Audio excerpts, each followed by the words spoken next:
I'm standing in the parking lot of Steamtown USA, which is located in Scranton, Pennsylvania.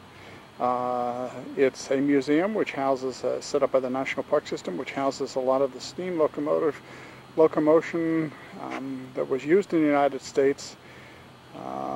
Probably, although I haven't been inside, I would assume it's from the 1800s and 1900s. As mentioned before, railroads are still a big business, and they still do haul lots of freight across the street. We'll see the Trolley Museum, which is another form of rail transportation that was used in cities. Small, one of the smallest engines ever built, and the big boy, number 4012, standing right next to it. 133 feet long. Of course, with its coal car behind it. The westward expansion of the United States was started obviously back in the 1600s, but really kind of took a great leap forward in the mid-1800s, when train tracks began to be laid down considerably. Mid-1860s, when the railroads, the two coasts were joined by a railroad, took a huge leap forward. Every town wanted to have a railroad stop in it because they knew it would assure them of growth and prosperity. This is a train which was built by the Illinois Railroad Company, and it was built back in 1903. This is train number 6039. Belonged to the Grand Trunk Western, directly towards. So the wheels, and see the wheels are, I'm standing looking just about at the top of this wheel, so I guess it's maybe 5 foot in diameter. Huge wheels.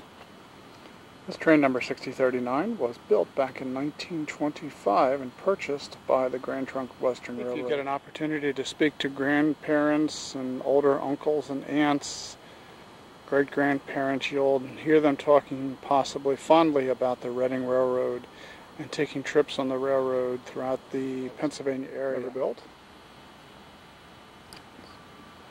It's meant to be operated by a single engineer. We go to the train known as the Big Bad Boy, 130 feet long. This is the Rahway Valley number 15 railroad, or train, and you can see it's a little bit small. I get a sense that it's a little bit smaller than the other trains that we have seen, and it was used for hauling freight and coal throughout the Tennessee Valley. And I would imagine that because of the number of hills and valleys and twists and turns, that the railroad gauge or size of the trains was considerably smaller.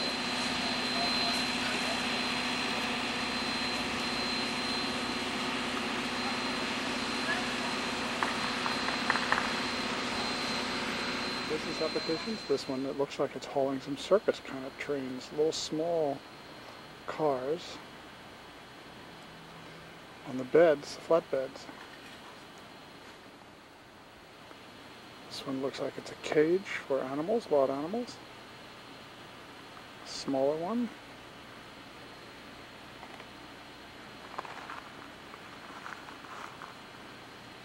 And this one on the outside of it says 486 pounds of pure jungle fury.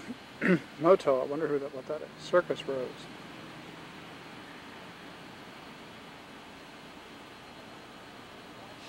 Rest of the circus train. I see it a little bit better now that we're not faced into the sun. Hearing the circus train come to town would have been a big deal for a lot of cities. Standing inside of what was known at one point as the Roundhouse Complex. And this is a circular facility, and the buildings we're looking at now would have housed the maintenance shacks that the locomotives would be put into for obviously maintenance and for repair and for upgrading. And the reason that it was done in a circle in a roundhouse fashion was because it was easier and took up less space to bring engines in here for repairs. And what you will see along the outside are tracks which radiate outward from the center and go up to the roundhouse maintenance buildings.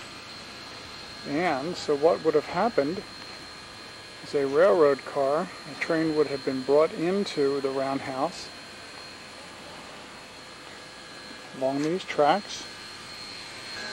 A building would have, and a position inside the maintenance shack would have been assigned to the locomotive, and they would have been brought onto this central part of the roundhouse, which is known as the turntable.